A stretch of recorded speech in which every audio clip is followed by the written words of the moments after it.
sem trenutno razstavo v Mestni galeriji v Piranu z naslovom Imaginarij podrobnosti.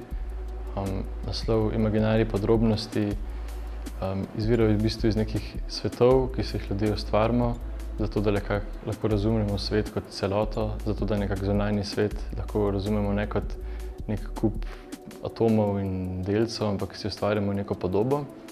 In v bistvu v tej razstavi sem se nekako poskušal soočati, kakšne probleme to ustvarja, kako v bistvu mi ustvarjamo neko podobo sveta, kako definiramo zunanji svet in kako nekako se lahko teh problemov soočimo mogoče z umetnostjo. Mi si ustvarjamo neke svetove, zato da lahko svet boljše razumemo. To je v bistvu neka čist intrinzična človeška stvar, ker nekako ne moramo razumeti sveta, si moramo izbrati neke podrobnosti, neke detajle, ki bomo interpretirali in iz njih ustvariti neko podobo. Ampak problem nastane v tem, ker s to definicijo velikokrat pride tudi do nekih velikih redukcij. In še posebno je to problem zato, ker nekako ustvarjamo neko mejo med našo subjektivnostjo in nekim zunanjim predmetnim svetom. In naš nekako subjektivni notranji svet povišujemo, zunanji svet, predmetni svet pa razumemo kot nekaj, kar služi temu subjektivnemu notranjemu svetu, kar lahko uporabimo nekako za našo prid. Ampak v tem nekako nastane težava, ker zunanjost razumemo kot nekaj, kar je orodje, nekaj, kar nam služi.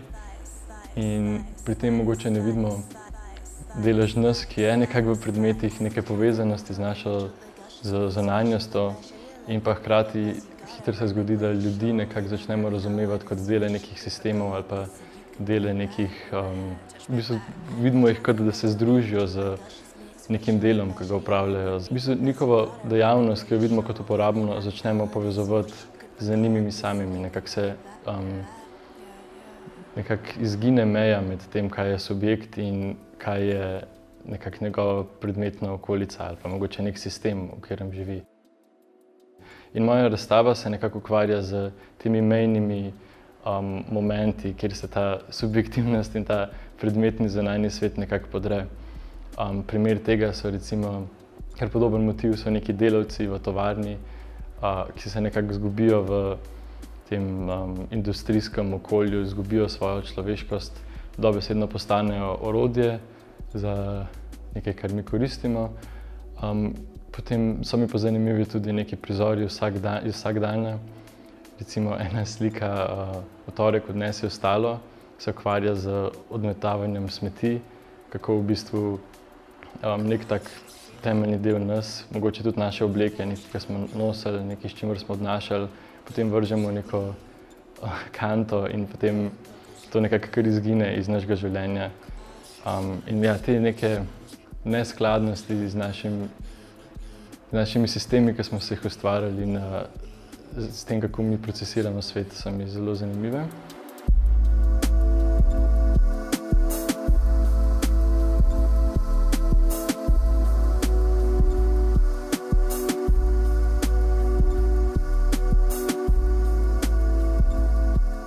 Umetnost tukaj igra tudi pomembno vlogo, ker v bistvu uporablja ta isti mehanizem pogleda, isto nekako reducira, isto pokaže samo neko podrobnost, nek detajl in bi si mislil, da nekako tudi isto počne kot naš pogled, ampak s tem, ker nekako mi soočimo gledalca oziroma druge ljudi z našim pogledom, v bistvu podremo nek tak njihov smisel, lahko pač predstavimo nek drug notranji svet in tukaj vidimo v bistvu smisel umetnosti je prav v tem, da nekako naredi svet nesmiselen, da mogoče podira neke ustaljene sisteme razmišljanja. In s tem sem se tudi majčkeno ukvarjal z deli, kjer prikazujem vojake iz Prve svetovne vojne na ladji SMS Thüringer. To je bilo po koncu Prve svetovne vojne, v bistvu je mornarica nemška izvedla nek zadnji napad, ampak so se v bistvu v nekem takem ključnem momentu vojaki odločili, da ne bojo ubogali povelja generalov in je bila v bistvu to prelomnica, ki se je potem nadaljevala v nemško revolucijo in tudi v konec monarhije in v konec vojne. Ampak se mi zdi, da gre tukaj tako za nek dober primer, kako se v družbi isto lahko nekako zgodi, kako imamo neke take sisteme, ki ustvarjajo neko realnost, ki definirajo, ampak se potem v nekako trenutku skozi nek tak proces lahko v sekundi podrejo.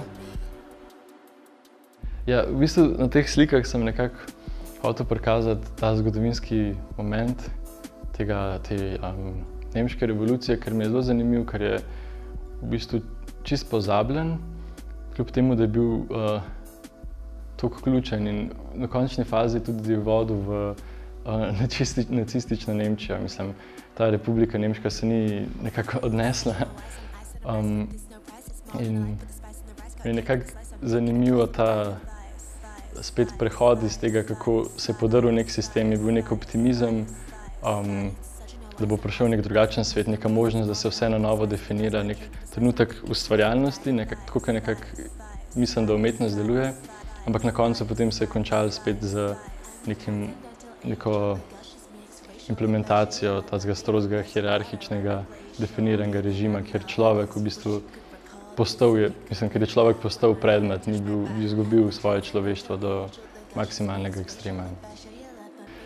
Hotel sem dobiti tudi ta nekako občutek, kako so recimo te delavci se povežejo v te stroje, so nekako izgubljeni v tem sistemu dela, je mogoče so te ljudje nekako v zgodovini tako ujeti, jih tudi ne moramo nekako razumeti kot ljudje, ampak samo kot nek proces ali pa neko gibanje, ali pa procesija.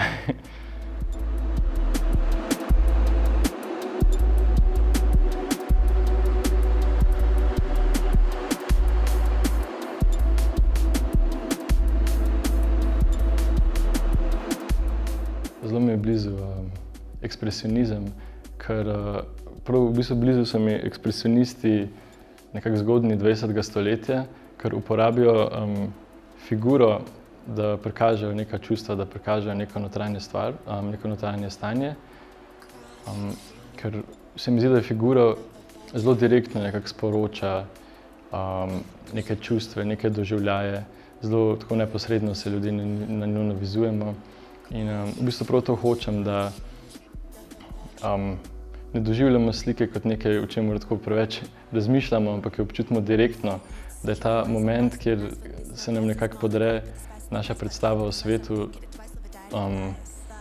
zelo tako direkten in ne nekaj, do česar pridemo skozi filozofijo v bistvu, ampak nekaj, kar občutimo. In tudi neka moja želja je, da ne bi iskali smisla, da ne bi poskušali umetnosti pretvoriti v besede, ampak da bi poskušali nekako skozi te občutke, ki nam jih da umetnost, potem razviti neke ideje. Transcendental angel, the gushers mix racial. If I show you love and faith, the best you gotta ride my glacial. Giving out the orders, you wish you could record this so you could play back.